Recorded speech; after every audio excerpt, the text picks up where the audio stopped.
আপনারা screen share দেখতে পাচ্ছেন।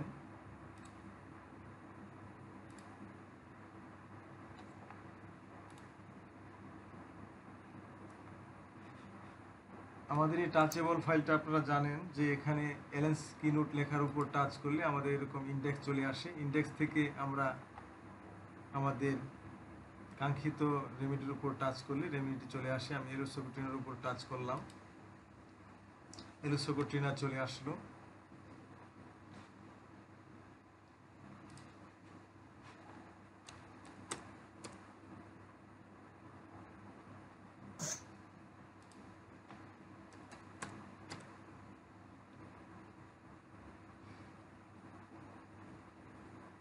এর চেয়ে আর একটু বড় হয়তো করা যাবে।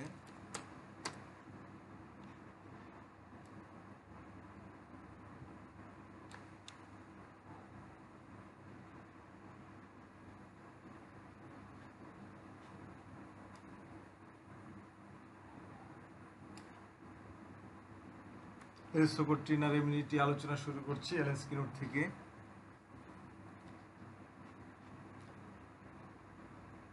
এলোসকোট্রিনা, এটা সংক্ষেপে এর নাম aloe. Common name socotrine aloes, scientific name Liliaceae. আর নন্দনাথ স্যারের চার কথাগুলোর প্রথম কথা হলো মলদ্বারের অক্ষমতা ও অসারে মলত্যাগ। তো এটার ব্যাপারে আমরা নন্দনাথ স্যারের বইয়ে পড়েছি যে এলোসকোট্রিনা এলো আর গেল, মানে মলত্যাগের বেগ আসলো আর মল বের হয়ে গেল, এলো আর গেল। তো এটাই বলা হচ্ছে যে মলদ্বারের অক্ষমতা ও অসারে মলত্যাগ। নন্দনাথ স্যারের দ্বিতীয় কথা মলদ্বারে পূর্ণতাবোধ ও অতিরিক্ত বায়ু নিঃসরণ।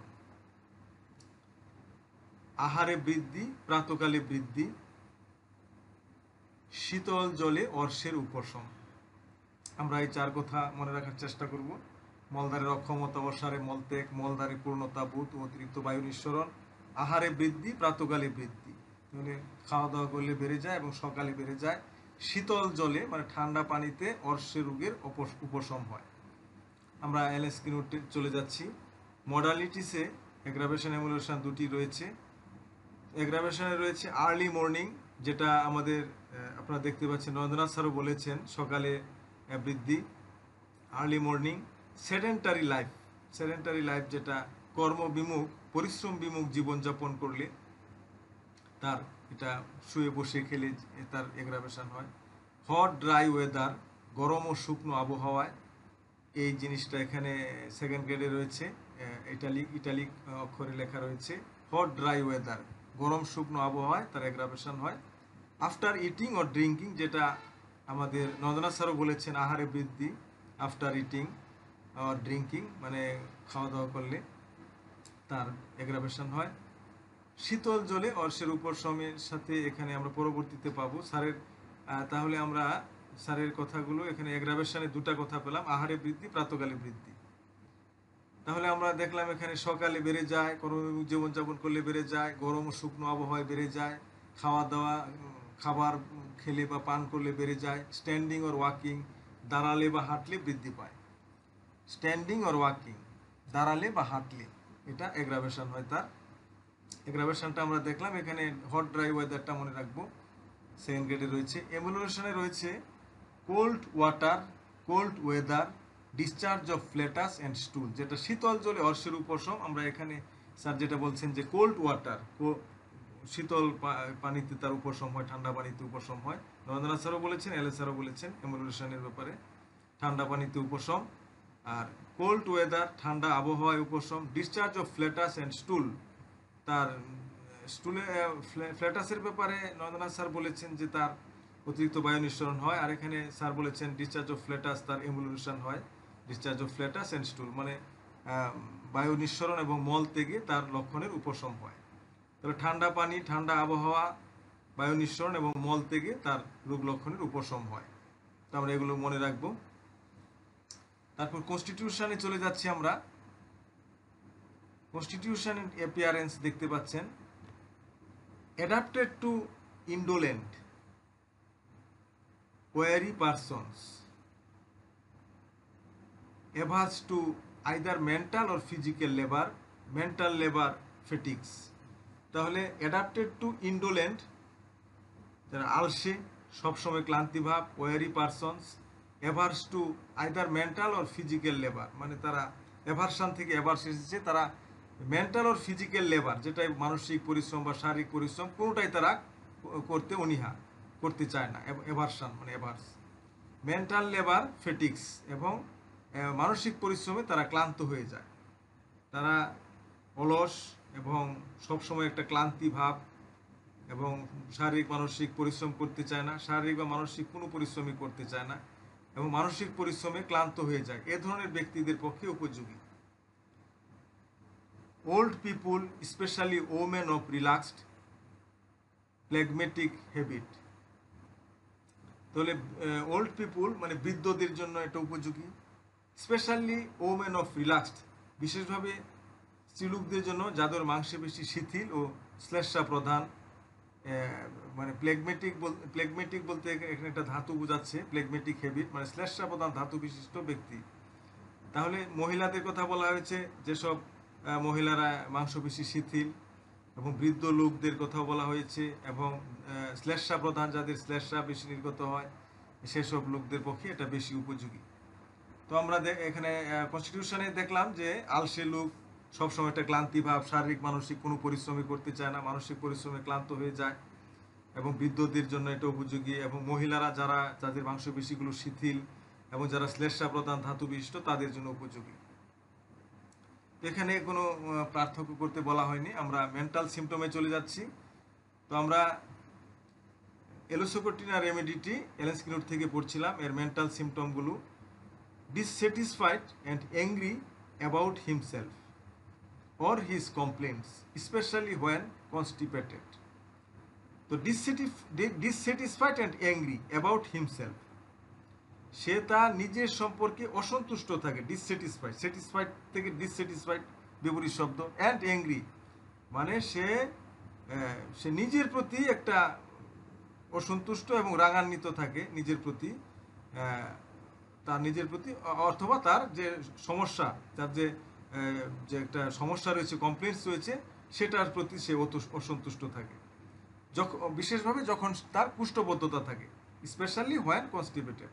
তাহলে বিশেষভাবে কুষ্ঠবদ্ধতা থাকলে রোগী নিজের সম্পর্কে ও নিজ রোগ সম্পর্কে অসন্তুষ্ট থাকে।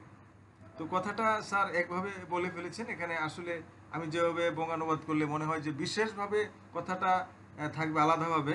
তো এমনিতেই সে থাকে, কিন্তু বিশেষভাবে যখন কুষ্ঠবদ্ধতা থাকে, এমনিতেই সে তার নিজের প্রতি বা নিজের রোগ সম্পর্কে সে খুবই অসন্তুষ্ট এবং রাগান্বিত থাকে নিজের প্রতি। বিশেষভাবে যখন তার কুষ্ঠকাঠিন্য থাকে, তখন আরও এটা বেশি তার এই সমস্যাটা হয়।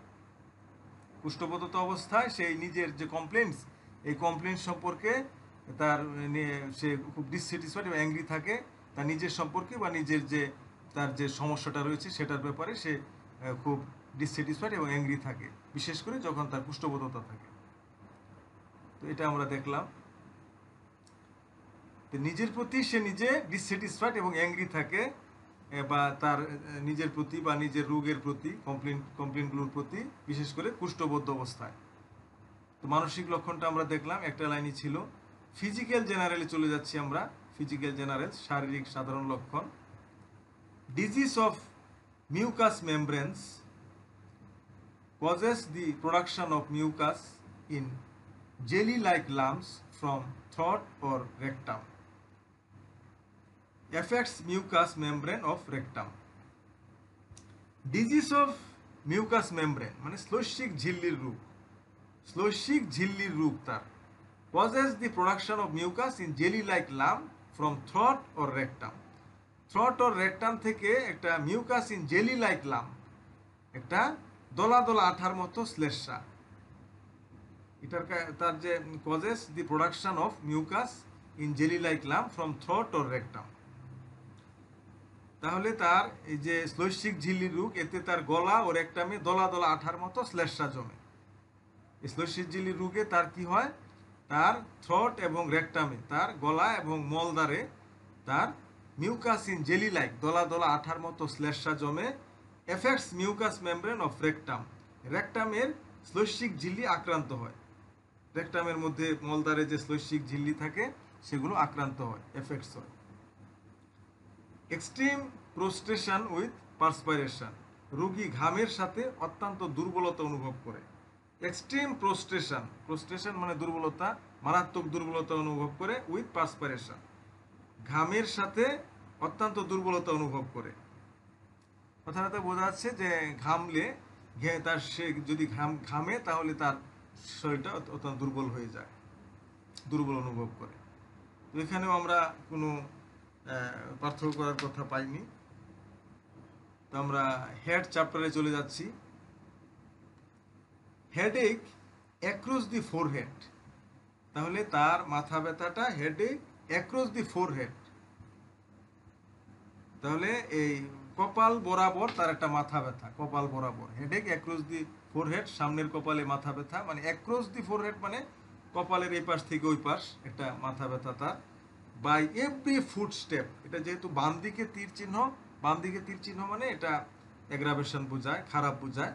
তো বাই এভরি ফুট স্টেপ কি হয়, তার এটা বেড়ে যায়। এই যে তার কপাল বরাবর যে একটা মাথা ব্যথা, সেটা প্রতি পদক্ষেপে, প্রতি কদমে বেড়ে যায়, এভরি ফুট স্টেপ। এটা বেলাডোনাতেও রয়েছে, ব্রায়োনিয়াও রয়েছে। প্রতি পদক্ষেপে তার যে মাথা ব্যথা বেড়ে যায়, এটার কথা বেলাডোনা এবং ব্রায়োনিয়াতেও রয়েছে। With heaviness of eyes and nausea, সেই সাথে তার এই যে মাথা ব্যথাটা কপাল বরাবর থাকে এবং প্রতি পদক্ষেপে বেড়ে যায়, সেটার সাথে কি থাকে, চোখে একটা ভারবোধ থাকে। হেভিনেস অফ আইস অ্যান্ড নর্সিয়া মানে একটা বমি বমি ভাব, গা বমি বমি ভাব, মানে বমি বমি, এটা বমি বমি লাগে। তাহলে কপাল বরাবর একটা মাথা ব্যথা, যেটা প্রতি পদক্ষেপে বা প্রতি কদমে বাড়ে, এবং সেই সাথে চোখটা তার ভারী ভারী লাগে এবং একটা বমি বমি ভাব থাকে। এটা মাথা ব্যথার ব্যাপারে আমরা পড়লাম, যেহেতু আমরা মাথা অধ্যায় পড়ছি হেড। এখন যেটা বলা হচ্ছে এটা হেডেকের ব্যাপারে, হেডেক্স। তো এই সম্পূর্ণ লাইনটা যেহেতু কোলন চিহ্ন রয়েছে, তাহলে সম্পূর্ণ লাইনটা মাথা ব্যথার ব্যাপারে বলা হবে। হেডেক্স আর ওর্স ফ্রম হিট, এই মাথা ব্যথাটা আর ওর্স ফ্রম হিট, তাহলে গরমে এটা খুব খারাপ হয়, ওর্স হয়। বেটার ফ্রম কোল্ড অ্যাপ্লিকেশন, আমরা আগেও দেখেছি যে শীত ঠান্ডায় তার উপশম হয়, ঠান্ডা কোল্ড ওয়াটার। আমরা এখানে স্যার যেটা বলেছেন যে ইমুলেশন দেখতে পাচ্ছেন, কোল্ড ওয়াটার আর কোল্ড ওয়েদার, কোল্ড ওয়াটার আর কোল্ড ওয়েদার। আর ডিসচার্জ অফ ফ্ল্যাটাস অ্যান্ড স্টুল।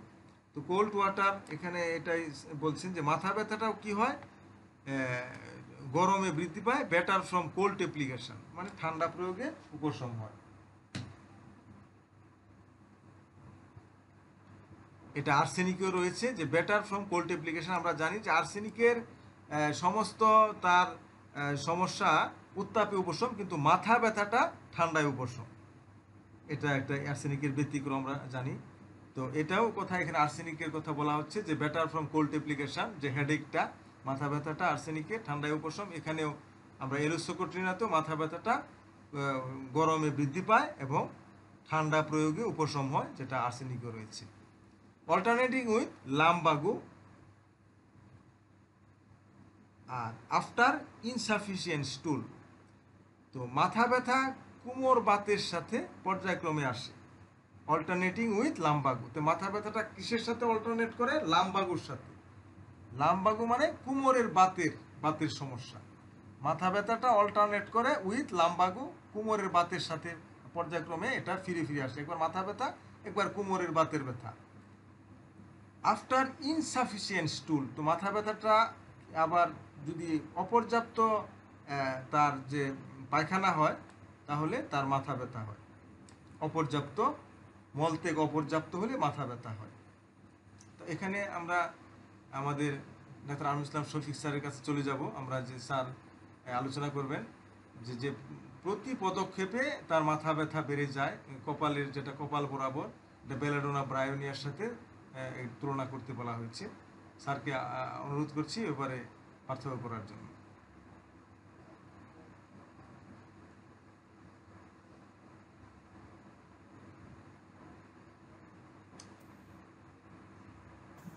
আসসালামু আলাইকুম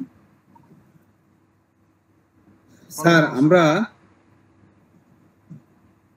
এখানে দেখুন বলা হচ্ছে সামনের কপালে শির পীড়া বা মাথা ব্যথা। শির বলতে মাথা, পীড়া বলতে মানে মাথার যেটা পীড়া, সেটাই এখানে মাথা ব্যথার কথাটা বলা হচ্ছে। প্রতি পদক্ষেপে বাড়ে। এখানে কোটেশন দিয়ে দুইটা মেডিসিন দেওয়া আছে, একটা বেলোডোনা, একটা ব্রায়োনিয়া। সেই সাথে কেমন আছে সেটা হচ্ছে চোখের ভারবোধ ও গা বমি বমি ভাব। এটা আপনার হচ্ছে ইয়েতে, আপনার অ্যালোসক্রেটিনাতে। হ্যাঁ, দেখুন এখানে বেলোডোনার পেশেন্টের হচ্ছে জ্বরের সাথে একটা বিশাল সম্পর্ক যেটা আছে সেটা হচ্ছে এই মাথা ব্যথার সম্পর্কটা হচ্ছে অনেকটা জ্বরের সাথে। হ্যাঁ, বেলোডোনা পেশেন্টের সবসময় যে মাথা ব্যথা করবে এরকম না, আবার অনেকের ক্ষেত্রে করেও। হ্যাঁ, তো বেশি ক্ষেত্রে আমরা জ্বর নিয়ে যে পেশেন্ট গুলো আসে তাদের ক্ষেত্রে দেখা যাচ্ছে মাথা ব্যথাটা এটা পেয়ে থাকি। তবে বেলোডোনার মাথা ব্যথার কথাটা বলি, বেলোডোনার মাথা ব্যথা হঠাৎ আসবে, হঠাৎ যাবে, একটা ব্যাপার, দপদপানি ব্যথা থাকবে এবং ব্যথাটা হবে দুই চিপের সাইডে। দুই চিপ, আমাদের মাথা থেকে যে চিপটা নিচে থেকে নেমে আসছে, এই দুই দুই পাশে হচ্ছে তার প্রচন্ড দপদপানি ব্যথা হবে। এই ব্যথাটা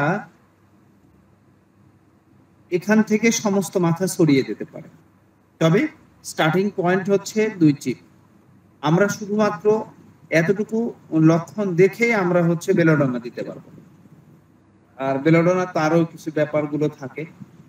যদি জ্বর যদি সেই সময় যদি থাকে তাহলে আপার এক্সট্রিমিটিস গুলো হচ্ছে হট থাকবে, লয়ার এক্সট্রিমিটিস গুলো আপনার হচ্ছে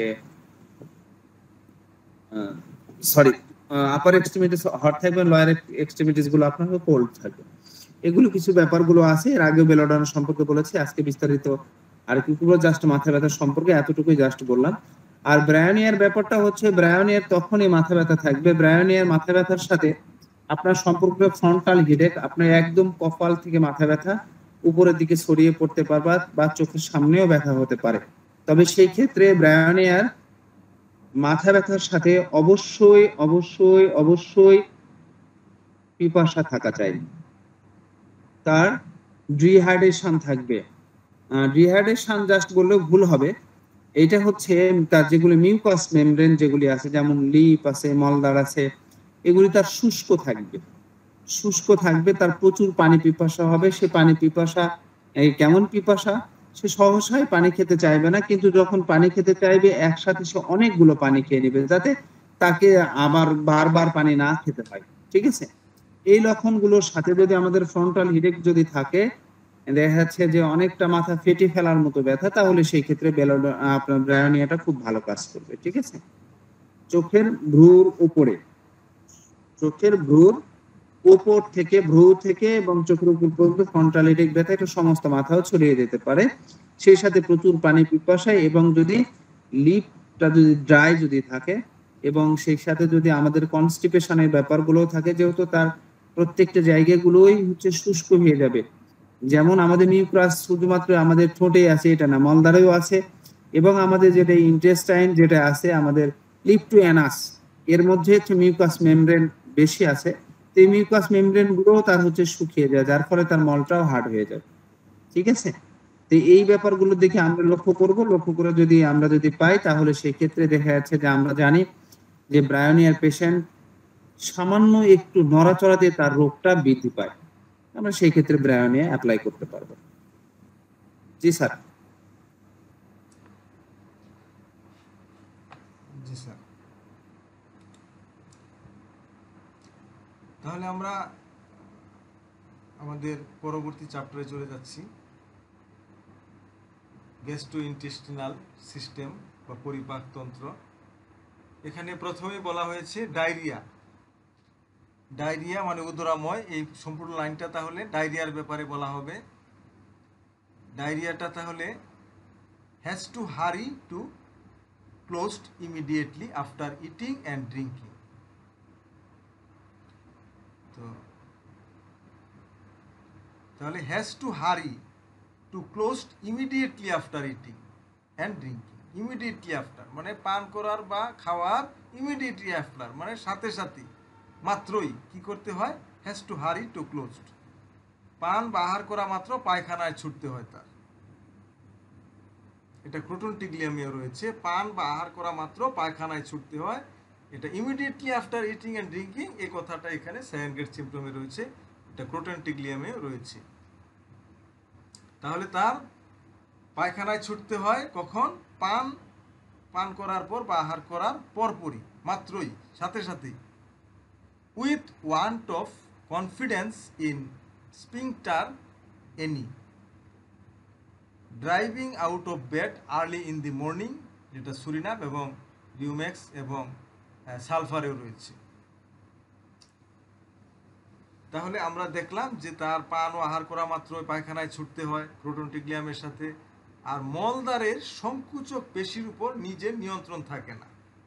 with want of confidence, with want of মানে তার যে নিয়ন্ত্রণ থাকে না, confidence in sphincter any, anus থেকে এনি মানে এনাস মানে মলদ্বারের যে সংকুচক পেশি, এটার উপর তার নিজের নিয়ন্ত্রণ থাকে না। তো এবং তার ড্রাইভিং আউট অফ বেড, তার বিছানা থেকে উঠতে হয় আর্লি ইন দি মর্নিং, খুব ভোরেই, এই যে মলত্যাগের জন্য, ডায়রিয়ার কারণে। এই ডায়রিয়ার সমস্যাটা বললাম আমরা, এই পুরো কথাটাই কিন্তু ডায়রিয়ার ব্যাপার। ডায়রিয়া হলে তার কি হয় লক্ষণগুলো? ডায়রিয়া হলে তার পান করার বা আহার করার মাত্রই পায়খানায় ছুটতে হয়, যেটা ক্রোটনটিগ্লিয়ামে রয়েছে। আর ডায়রিয়ার সময় তার মলদ্বারের যে সংকুচক পেশি রয়েছে সেটার উপর নিয়ন্ত্রণ থাকে না। আর ডায়রিয়ার সময় খুব ভোরে মলত্যাগের জন্য বিছানা ছাড়তে হয় তাকে। এটা সম্পূর্ণ কথাটাই ডায়রিয়ার উপরে বলা হয়েছে। তো এখানে আমরা ক্রোটনটিগ্লিয়াম এর সাথে পান করা আহার করা মাত্র পায়খানায় ছুটতে হয়, এটার সাথে পার্থক্য করবো। আর খুব ভোরে উঠে মলত্যাগের জন্য বিছানা ছাড়তে হয় খুব ভোরেই, এটা সুরিনাম, রিউমেক্স এবং সালফারের সাথে পার্থক্য করব। তারপর when passing flatus sensation as if stool would pass with it। তাহলে when passing flatus, যখন তার ফ্ল্যাটাসগুলো পাস হয়, বের হয়, সেন্সেশন as if, তার একটা এরকম একটা অনুভব হয়, এরকম তার মনে হয়, stool would pass with it, মানে এই পায়খানার সাথে ফ্ল্যাটাসের সাথে তার স্টুল বের হয়ে আসবে। স্টুল উড পাস, স্টুল বের হয়ে যেতে পারে এই ফ্ল্যাটাসের সাথে, তার এরকম মনে হয়। তাহলে যখন অধোবায়ু নিঃসরণকালে মনে হয় মল বের হয়ে যাবে, যখন তার বায়ু নিঃসরণ হয় তার মনে হয় বায়ু নিঃসরণের সাথে মল বের হয়ে যাবে, যেটা ওলিয়েন্ডার, মিউরিক অ্যাসিড এবং নেট্রামিউরে রয়েছে। আর তারপর colic, cutting, gripping pain in right lower portion of abdomen. তাহলে একটা শুল বেদনা right lower portion of abdomen. তো রাইট লোয়ার মানে ডান দিকের নিচের অংশে, পেটের তলপেটের ডান দিকের নিচের অংশে তার একটা কাটিং, গ্রিপিং পেইন, কেটে ফেলার মতো বা খামচানো মুচড়ানোর মতো তার একটা ব্যথা। তাহলে কোথায়? তলপেটে ডান দিকের নিচের অংশে একটা কেটে ফেলার মতো বা খামচানো মুচড়ানোর মতো ব্যথা। তারপর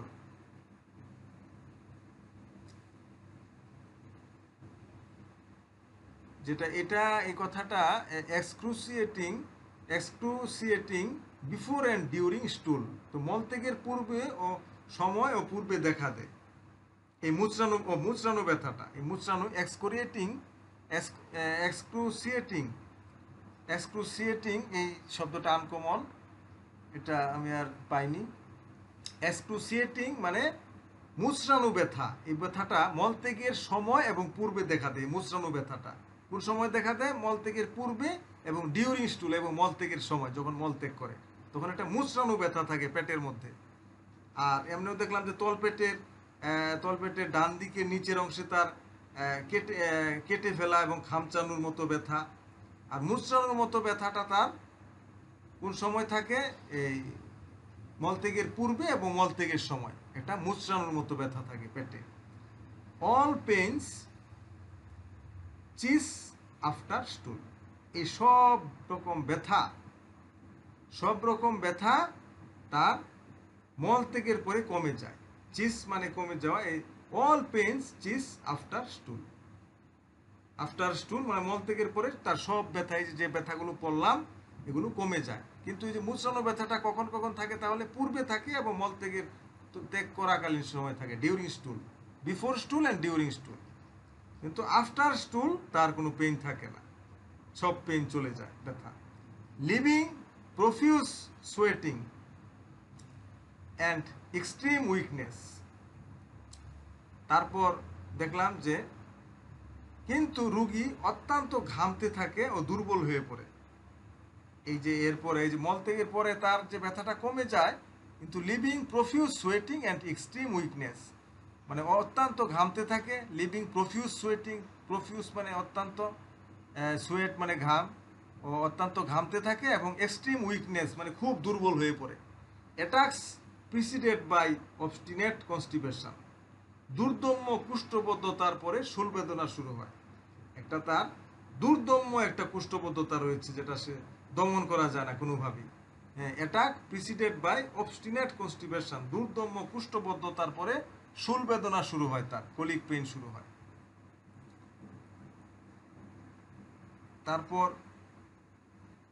ফ্ল্যাটাস অফেন্সিভ, অফেন্সিভ মানে দুর্গন্ধ, ভীষণ দুর্গন্ধ, তার যে বায়ু নিঃসরণটা সেটা ফ্ল্যাটাসটা অফেন্সিভ, এবং বার্নিং জ্বালা করে, মলদার বায়ু নিঃসরণ হলে মলদার জ্বালা করে। কোপিয়াস, হ্যাঁ কোপিয়াস, সে মানে প্রচুর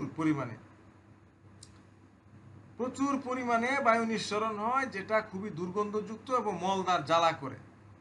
মাস ফ্ল্যাটাস উইথ স্মল স্টুল, মানে mass flatus with small stool, স্টুলটা স্মল কিন্তু মাছ ফ্ল্যাটাস, ফ্ল্যাটাসটা থাকে মাছ, প্রচুর বায়ু নিঃসরণটা প্রচুর, কিন্তু সেই সাথে মল থাকে অল্প, সামান্য মলত্যাগ, কিন্তু সে মলদ্বারে কিন্তু বায়ু নিঃসরণ প্রচুর, সেই সাথে সামান্য মলত্যাগ। সেখানে স্যার যেটা প্রথম কথাটা flatus offensive, burning, copious, mass flatus with small stool. তাহলে তার যে ফ্ল্যাটাসটা দেখলাম বায়ু নিঃসরণটা, সেটা খুবই দুর্গন্ধযুক্ত, জ্বালা করে, এবং প্রচুর পরিমাণে বায়ু নিঃসরণ হয়, কিন্তু সেই পরিমাণে মল কম, small stool. Burning in anus after passes of flatus, সেটা আগেও বলেছেন যে বার্নিং সেটা মানে বায়ু নিঃসরণের পরে passes of flatus, burning in অ্যানাসের মধ্যে বার্ন করে, জ্বালাপোড়া করে, after passes of flatus pass হওয়ার পরে, মানে বায়ু নিঃসরণ হওয়ার পরে তার অ্যানাসটা জ্বালা করে, যেটা প্রথমেও স্যার বলেছেন যে ফ্ল্যাটাস বার্নিং, বায়ু নিঃসরণটা জ্বালা করে। তারপর এখানে এটা মানে বায়ুর মলত্যাগের তুলনায় বায়ু নিঃসরণ বেশি, মানে বায়ু নিঃসরণটাই বেশি, মলত্যাগ কম, তো এটা এগারিকাসের সাথে তুলনা করতে বলা হয়েছে, এগারিকাসের সাথে। Solid স্টুল and masses of mucus pass involuntarily. Hungry during diarrhea. তো মলটা কেমন থাকে? সলিড স্টুল, সলিড মানে শক্ত, solid স্টুল and masses of mucus pass, সেই সাথে দলা দলা মিউকাস বের হয়, masses of mucus pass involuntarily, অসারে, ইনভলান্টারিলি মানে অসারে বের হয়, যেখানে কোনো নিয়ন্ত্রণ থাকে না। মলটা শক্ত এবং দলা দলা বের হয়, বিজল বের হয়। এবং হাংরি ডিউরিং ডায়রিয়া, উদরাময় হলে তার ক্ষুধা দেখা দেয়। হাংরি ডিউরিং ডায়রিয়া, উদরাময় হলে ভীষণ খিদে পায়। আমরা তাহলে এটা দেখলাম যে মলটা শক্ত, সেই সাথে দলা দলা মিউকাস অসারে বের হতে থাকে, আর উদরাময় হলে ভীষণ খিদে পায়। আর বিফোর স্টুল, মলত্যাগের আগের কথা এখন যেগুলো পড়বো, এগুলো মলত্যাগের আগে তার কি হয় সেগুলো বলা হচ্ছে। মলত্যাগের আগে before stool, rumbling, violent sudden urging, heaviness in rectum. তো rumbling, violent sudden urging, heaviness in rectum, তো পেট গুড়গুড় করে, রাম্বলিং, ভায়োলেন্ট সাডেন আর্জিং, ভীষণ মলত্যাগের বেগ আসে, আর্জিং মানে বেগ, ভায়োলেন্ট মানে অত্যন্ত ভীষণ, সাডেন মানে হঠাৎ করে ভীষণ মলত্যাগের বেগ আসে এবং পেট গুড়গুড় করে। আর হেভিনেস ইন রেকটাম, মলদারে ভারভূত, হেভি মনে হয়, ভার মনে হয় মলদারটা, এটা second grade symptom, heaviness in rectum. During stool, tenesmus and much flatus, তো মলত্যাগের সময় কুথানি ও প্রচুর বায়ু নিঃসরণ হয়, যেটা আমরা আগেও দেখেছি। মলত্যাগের সময় কুথানির কথা বলেনি, এখন কুথানির কথা বলা হচ্ছে। টেনেসমাস এন্ড মাছ ফ্ল্যাটাস এটা থাকে মলত্যাগের সময়, কুথানি ও প্রচুর বায়ু নিঃসরণ হয়। আর আফটার স্টুল ফেইন্টনেস, মলত্যাগের পরে রোগীর মূর্ছা ভাব আসে, মূর্ছা যায়। মলত্যাগের পরে রোগী মূর্ছা যায়, মূর্ছা ভাব আসে, ফেইন্টনেস, আফটার স্টুল ফেইন্টনেস। তো এখানে অন্য রেমেডির সাথে তুলনা করতে বলা হয়নি। এখানে আমরা একটা সেকেন্ড গ্রেড সিমটম পেলাম, হেভিনেস ইন রেকটাম, মলদ্বারে বায়ু ভারভূত হয়, এবং মাস ফ্ল্যাটাস, প্রচুর বায়ু নিঃসরণ হয়।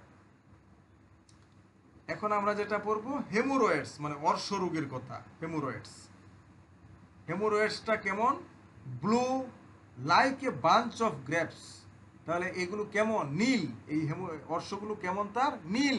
এবং like a bunch of grapes মানে আঙ্গুরের থুকার মতো। বাঞ্চ অফ গ্রেপস, বাঞ্চ মানে থুকা, লাইক এ বাঞ্চ মানে থুকার মতো দেখতে, অফ গ্রেপস আঙ্গুরের থুকার মতো দেখতে, এবং নীল। কনস্ট্যান্ট বিয়ারিং, সেটা মিউরিক অ্যাসিডের সাথে আমরা তুলনা করব।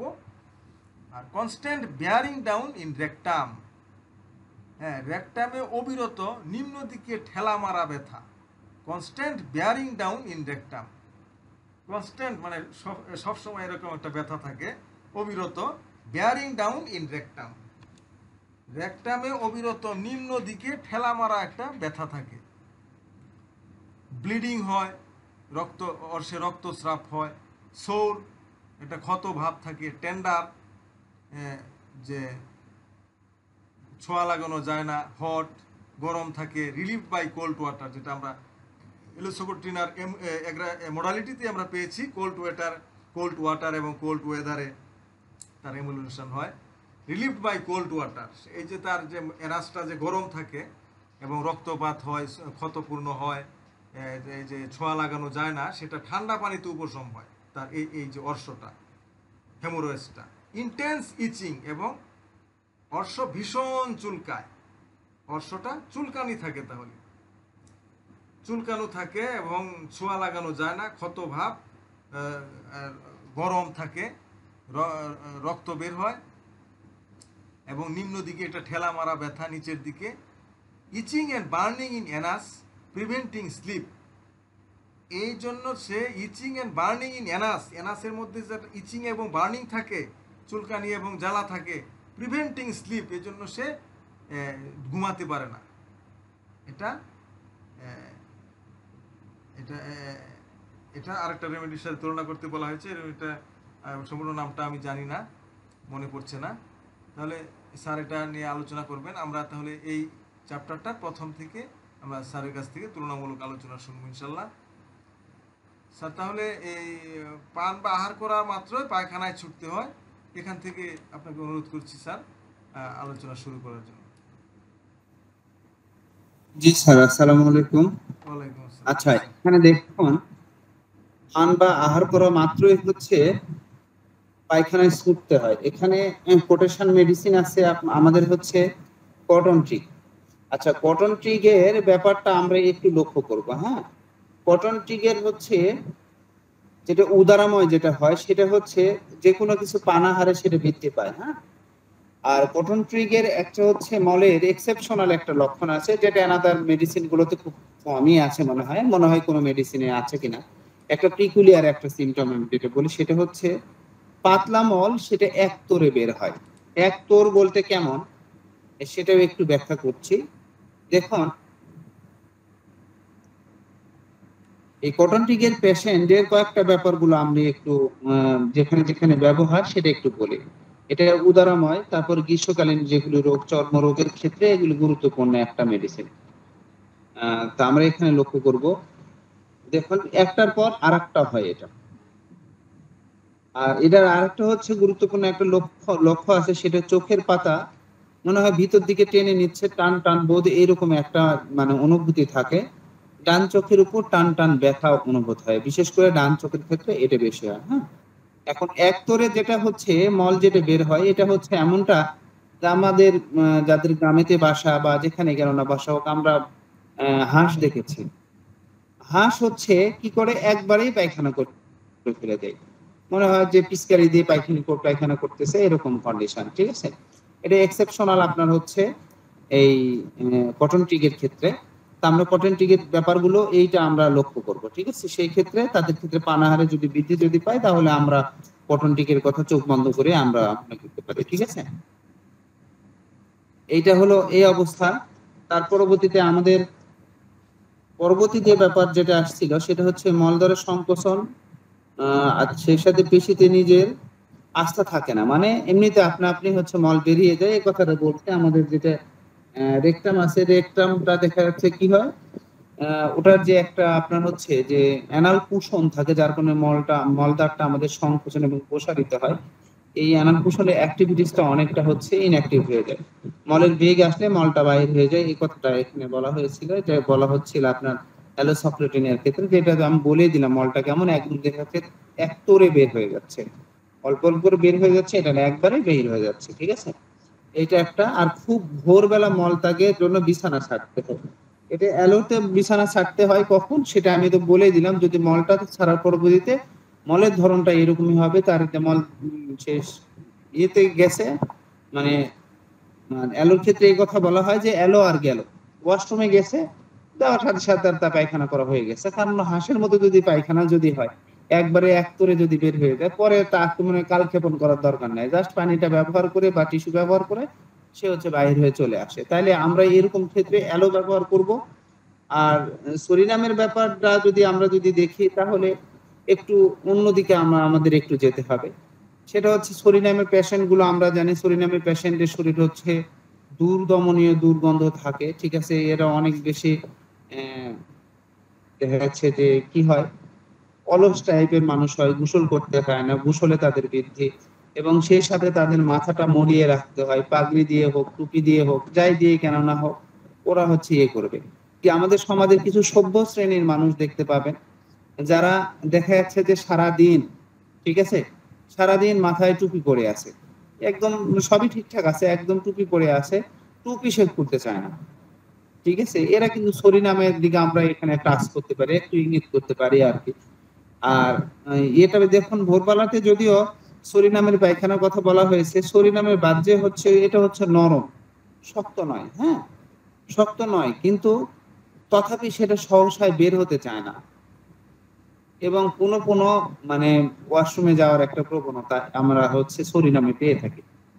সেই সাথে যদি আমরা যদি দেখি প্রচন্ড শীত কাতরতা, প্রচন্ড পরিমাণ দুর্গন্ধ, ঠিক আছে, প্রচন্ড পরিমাণ নোংরা, ঠিক আছে, এইরকম ব্যাপারগুলো যদি আমরা যদি দেখি, তাহলে সেখানে সরিনামের কথা মনে করতে পারি, ঠিক আছে? এটা গুরুত্বপূর্ণ একটা ব্যাপার, আপনারা লক্ষ্য করবেন এটা। এবং তার পরবর্তীতে আমাদের আরেকটা মেডিসিনের কথা বলা হয়েছে, মেডিসিনটা রিউম্যাক্স মনে হয় না স্যার? জি স্যার। আচ্ছা, রিউম্যাক্স মেডিসিনটা দেখুন, এরা হচ্ছে খোলা বাতাসে একদম তাদের অপছন্দ, একদম খোলা বাতাস তাদের অপছন্দ। কেন অপছন্দ? এরা খোলা বাতাসে যখনই যাবে তাদের গলা হচ্ছে ফুসফুস করবে এবং তার জন্য কাশি হবে। এই কাশিটা হবে শুষ্ক, এক ঘর থেকে যদি আর এক ঘরেও যদি যায়, তথাপি তার হচ্ছে কাশিটা বৃদ্ধি পায়, ঠিক আছে? এইটা গুরুত্বপূর্ণ একটা ব্যাপার, আমরা এইটা মাথায় রাখবো। গলা ফুসফুস করে যদি কাশি হয়, সামান্য শীতল বায়ু নিয়েও যদি কাশি যদি হয়, তবে এই ওষুধটা খুব গুরুত্বপূর্ণ একটা মেডিসিন, এটা আপনাকে গন্তব্যে পৌঁছাবে বলে আশা করা যায়। এরা অত্যন্ত শীত অনুভব, মানে অত্যন্ত অত্যন্ত শীত কাতর, ঠিক আছে? এদের হচ্ছে রোগ আবার বাম পাশে শুলে হচ্ছে বাড়ে, সন্ধ্যায় শুলে বাড়ে, গলায় স্পর্শেও কাশিটা আসে, হালকা করে গলায় কেউ স্পর্শ করছে, তাতেও দেখা যাচ্ছে যে কি হবে, তার হচ্ছে কাশিটা বৃদ্ধি পাবে, এরকম ব্যাপারগুলো। আর রুগী সেই ক্ষেত্রে কি হয়, একটু সে হচ্ছে গায়ে পোশাক টোশাক বেশি রাখতে চায়, মোটা চাদর টাদর দিয়ে নিজেকে মুড়িয়ে রাখতে চায়, ঠিক আছে, এরকম ব্যাপার। এখন এখানে ব্যাপার হলো অতি ভোরবেলায়, সেই সাথে যদি এইগুলোর লক্ষণের পাশাপাশি যদি অতি ভোরবেলায় তার যদি প্রাতকালীন যদি উদারা মারা হয়, বিশেষ করে ভোর 5টা থেকে 10টা পর্যন্ত, তাহলে দেখা যাচ্ছে যে আমরা এই রিউম্যাক্সের কথা মনে করতে পারি। আর রিউম্যাক্সের পেশেন্টের মনে হয় গলায় কোনো কিছু চাপ দিয়ে আছে বা কোনো একটু চেপে আছে, এরকম মনে হয়, কিন্তু একবার ঢুক গিললে সেটা আবার চলে যায়। অন্যান্য দেখা যায় বল সেন্সেশন যদি থাকে, ঢোক গিললে যায় না, কিন্তু আপনার হচ্ছে রিউম্যাক্সের পেশেন্টের ঢুক গিললেই চলে যাবে এবং সাথে সাথে সেটা আবার ফিরে আসবে। এই মাত্র ঢুক গিলা হলো, মনে হয় কিছু নাই, আবার মুহূর্তের মধ্যেই মনে হচ্ছে আবারও গলায় কোনো কিছু একটা চাপ বোধ আছে। ঠিক আছে, তা আমরা এগুলি লক্ষণের সাথে যদি দেখি যে ভোরবেলাতে দেখে পায়খানা হচ্ছে, তাহলে সেই ক্ষেত্রে আমরা মানে বিছানা ছাড়তে হয়, মানে পায়খানা তোলে, সেই ক্ষেত্রে আমরা রিউম্যাক্সের কথা মনে করতে পারি। ঠিক আছে, তো এইটা আমরা তো সহসাই একটা ব্যাপার, এটা খুব জটিল বলে মনে হবে না। তবে ভোরবেলাতে বিছানা থেকে উঠে দৌড় দিতে হয়, যে মেডিসিনের ব্যাপার, সেই মেডিসিনটা আমরা পেয়ে গেছি, সেটা হচ্ছে সালফার। সালফার সম্পর্কে যদি বলি, সালাউদ্দিন স্যার আপনি ফোন আসছে, কেটে দেন, আমি কি করবেন। সালাউদ্দিন স্যার আপনি আছেন? জি স্যার। আচ্ছা স্যার, একটু দেখুন, সালফার হচ্ছে স্নান ঔষধ, স্নান করলে তার বৃদ্ধি পায়। আপনারও অনেকটাই দেখা যাচ্ছে যে আমরা সরিনামের ব্যাপারগুলো দেখি, সালফারের ব্যাপারগুলো দেখি। ঠিক আছে, সালফারের পেশেন্ট বেশি সময় দাঁড়িয়ে থাকতে পারে না, তার দাঁড়িয়ে থাকতে খুব কষ্ট হয়। ঠিক আছে, দাঁড়িয়ে থাকতে কষ্ট হয়, কিন্তু যদি কখনো সে বসে থাকে, দীর্ঘ সময় বসে থাকার ফলে তার সকাল মানে সেই বসে থাকার পরে উঠার সময় সে সহসায় কোমর সোজা করতে পারে না। তার কোমরটা সোজা করতে আস্তে আস্তে মানে অনেক সময় লেগে যায়।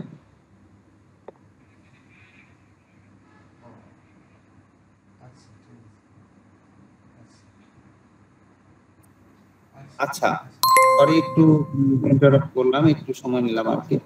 দেখুন, এরা হচ্ছে ঠান্ডা খুঁজে, যদিও শীতকালে তারপরে বইতেও ঠান্ডা খুঁজে অনেক সময় উন্মুক্ত বাতাস চায়। ঠিক আছে, এদের হচ্ছে জ্বালা থাকে হাতের তলা, পায়ের তলা, এগুলি জ্বালা থাকবে, মাথার চাঁদিও জ্বালা থাকতে পারে। ঠিক আছে, সেগুলিতে তারা ঠান্ডা খায়, একটা ব্যাপার।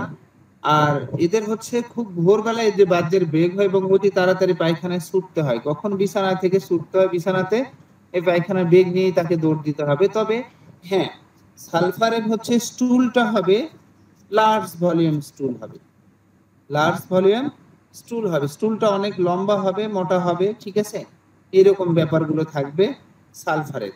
তো এইরকম দেখবো, দেখে যদি আমাদের যদি মিলে যদি যায় লক্ষণগুলোর সাথে, আমাদের আরো সালফারের লক্ষণগুলো দেখবো। সালফার হচ্ছে বেলা 11টায় তার ক্ষুধার উদ্রেক হয়, হ্যাঁ, মাথার চাঁদি সেই সময় গরম হয়ে যায় এবং সেই সঙ্গে পাটা হালকা ঠান্ডা হতে ঠান্ডা হতে পারে। এরকম লক্ষণগুলো দেখে আমরা হচ্ছে সালফার ব্যবহার করতে পারি। ঠিক আছে, এটা গেল এই অবস্থা। তার পরবর্তীতে স্যার আর কোথায় কি এই কথা হয়েছিল এখন দেখেন। স্যার এরপরেরটা স্যার, এই যে অধবায়ু নিঃসরণকালে মনে হয় মল বের হয়ে যাবে, এটা স্যার। আচ্ছা, এখানে দেখুন আমাদের একটা মেডিসিনটা এখানে গুরুত্বপূর্ণ একটা মেডিসিন এখানে আসছে, আনকমন একটা মেডিসিন, অলিয়েন্ডার। অলিয়েন্ডার মেডিসিনটা হচ্ছে অনেকে ব্যবহার খুব কম করে থাকেন আর কি। এরা এদের ব্যাপারটা হচ্ছে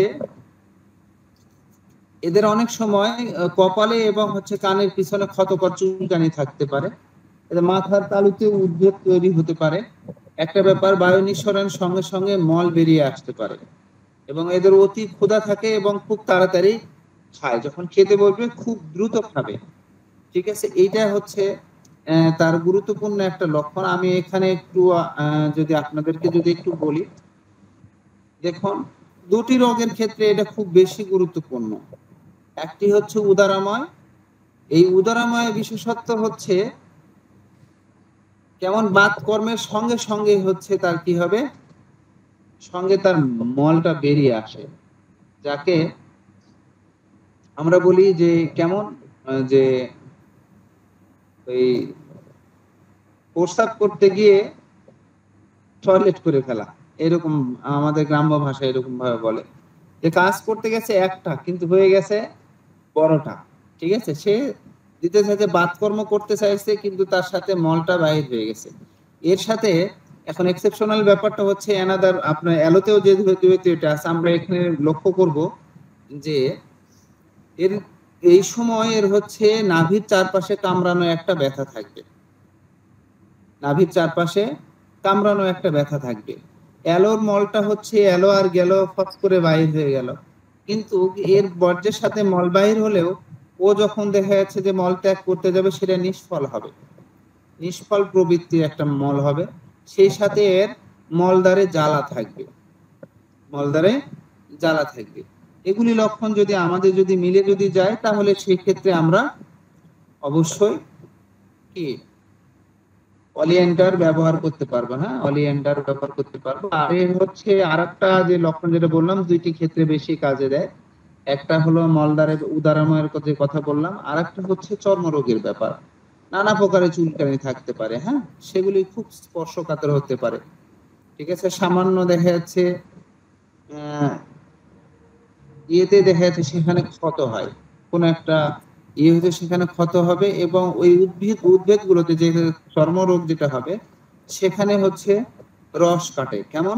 সেখানে রস কাটলেও অ্যানাদার গুলোতে আমরা দেখি পানির মতো যেটা রস কাটে, রাস্টক্সের ক্ষেত্রে আমাদের মিলে যায়। যদি মধুর মতো রস যদি কাটে সেক্ষেত্রে অনেক সময় আমাদের গ্রাফাইটিসের সাথে মিলে যায়। একটা লক্ষণ গুলো যেগুলি ব্যাপার রসে জাস্ট কথাটা বলছি, যে একদম যে পাতলা পানির মতো রস হলেই দেখা যাচ্ছে রাস্টক্স দিব সেটা না, একদম মধুর মতো গাঢ় রস হলেই যে আমি গ্রাফাইটিস দিব সেটা না। অ্যানাদার কনস্টিটিউশন সিমটম গুলো মনে রেখে, তবে স্রাব সাধারণত যেটা হয় সেটা এখানে বলছিলাম। তাহলে এখানে উদ্ভিদ গুলো কেমন হবে? রস কাটে যেমন রস পড়বে, এবং সেই সাথে রক্ত থাকতে পারে, এবং তাতে ভীষণ চুলকানি থাকবে। এরকম ব্যাপারগুলোর সাথে দেখবো আমরা যদি উপরের ব্যাপারগুলো যদি মিলে যদি যায় তাহলে সেই ক্ষেত্রে আমরা অবশ্যই অলিয়েন্ডার ব্যবহার করতে পারি। হ্যাঁ, তার পরবর্তীতে দেখুন আমাদের যে বায়ু নিঃসরণ কালে হচ্ছে মল ত্যাগ করে ফেলে, এরকম আরো দুইটা মেডিসিনের কথা এখানে বলা হয়েছে। একটা হচ্ছে অ্যাসিড মিওর, না স্যার? জি স্যার, মিউরিক অ্যাসিড। জি স্যার, অ্যাসিড। আচ্ছা, মিউরিক অ্যাসিড বা অ্যাসিড মিওর যে কথাটা যেটা বলা হচ্ছে, দেখুন আমরা হচ্ছে মিউরিক অ্যাসিডের পেশেন্ট গুলো আমরা অ্যাটাক লেন্স গুলো দেখি, এর হচ্ছে রোগীর চুলগুলো কালো হয়, চোখগুলো কালো হবে, মুখ মলিন, বর্ণ কালো, সহজেই রেগে যায়। এর টেম্পারামেন্টটা হলো কি, এরা হচ্ছে খুব সহজ, এরা হচ্ছে মেন্টাল সিম্পটমে এরা সহসায় রেগে যায়। ঠিক আছে, এটা গুরুত্বপূর্ণ ব্যাপার। এবং শয্যা যখন শুয়ে থাকে, ও শুয়ে থেকে মনে করে যে ওর বিছানাটা নিচের দিকে নেমে যাচ্ছে। ঠিক আছে, শয্যার দিকে সে নিচের দিকে নেমে যাচ্ছে, এরকম অনুভূতি তার একটা মেন্টাল সিমটমে হয়।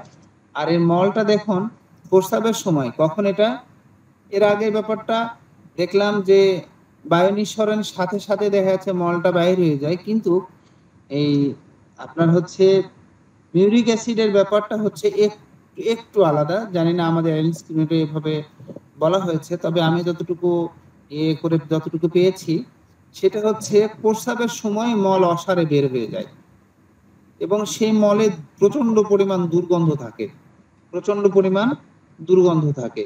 এরকম ব্যাপারগুলোতে আমরা দেখা যাচ্ছে যে মিউরিক অ্যাসিডের বিষয়টা আমরা মনে রাখতে পারি, স্মরণ করতে পারি। ঠিক আছে, তাহলে আমরা কি দেখলাম যে এর হচ্ছে মনের মধ্যে ভীতি, কেমন বিছানায় শুয়ে থাকলে মনে হয় নিজের নিচের দিকে নেমে যাচ্ছে, এরকম একটা অনুভূতি। সে প্রচন্ড রাগী, চুলগুলো কালো, চোখ কালো, মুখ মলিন এবং কালো বর্ণের মানুষ, তাহলে সেরকম ক্ষেত্রে এটা হচ্ছে আমরা ব্যবহার করতে পারি।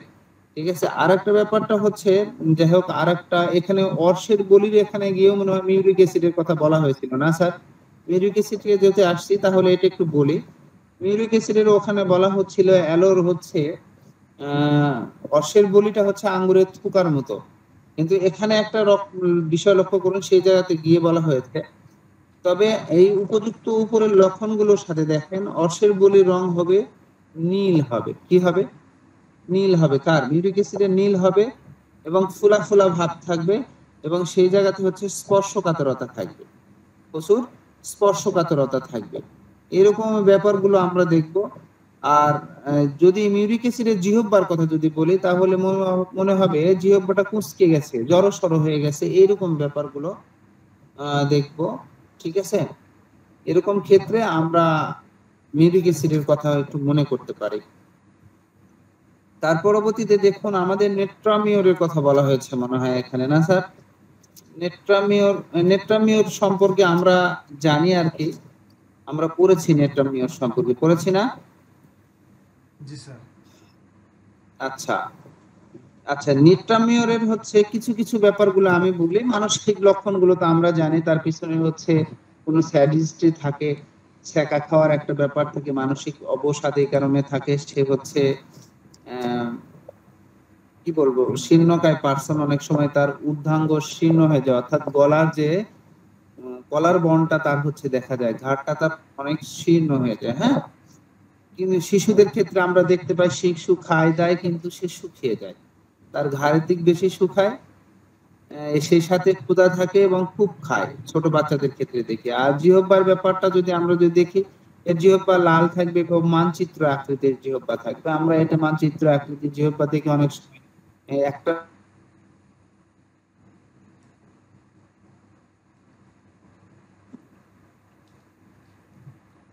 আচ্ছা, তারপরে দেখুন আহ জিহ্বাতে মনে হয় যে একটি চুল লেগে আছে, এরকম অনুভূতি হয়। ঠিক আছে, এরকম অনুভূতি হয়।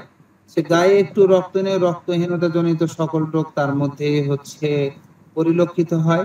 কোন লোক যদি তার পাশে থাকে তাহলে সে প্রস্রাব করতে পারে না, কিনোট সিমটম। হ্যাঁ, এগুলো মনে রাখবেন। আচ্ছা, তার পরবর্তীতে দেখুন এর কোষ্ঠবদ্ধের ধরনটা দেখুন। এর হচ্ছে যে মল ত্যাগের ব্যাপারটা, যেটা ভোরবেলা সরি এর কথাটা যেটা বলা হয়েছে আপনার হচ্ছে বায়ু নিঃসরণকালে, এর হচ্ছে মলটা দেখুন কেমন হয়। আচ্ছা, বড় বড় হবে, শুষ্ক হবে এটা, এবং বাহ্য অতি কষ্টে বেরোয়, তাতে মলদ্বার ফেটে যায়। অনেক সময় এখানে যে কথাটা বলা হয়েছে যে বায়ু নিঃসরণের সাথে যে মল গেলেও, কিন্তু এরকম ক্ষেত্রে দেখা যাচ্ছে বায়ু নিঃসরণের সাথে তার মল ত্যাগ হয়েছে, ঠিক আছে, কিন্তু প্রকৃত পক্ষে তো যখন সে মল ত্যাগ করতে যায়, সেটা হচ্ছে মলটা অনেক বড় হতে পারে, অনেকটা সালফারের মতো অনেকে গুলিয়ে ফেলে, কিন্তু সালফার আর এর মধ্যে অনেক ডিফারেন্স আছে, সেগুলি আমরা করে নিব। তো একটা ব্যাপার, সেটা অতি কষ্টে বের হয় এবং মলদ্বার অনেক সময় ফেটে যায়, সেই সাথে তার মানসিক সিমটম। এইরকম ক্ষেত্রে অর্শরোগের ক্ষেত্রে আমরা সবসময় মানসিক সিমটমটাকে গুরুত্ব বেশি দিয়ে থাকি।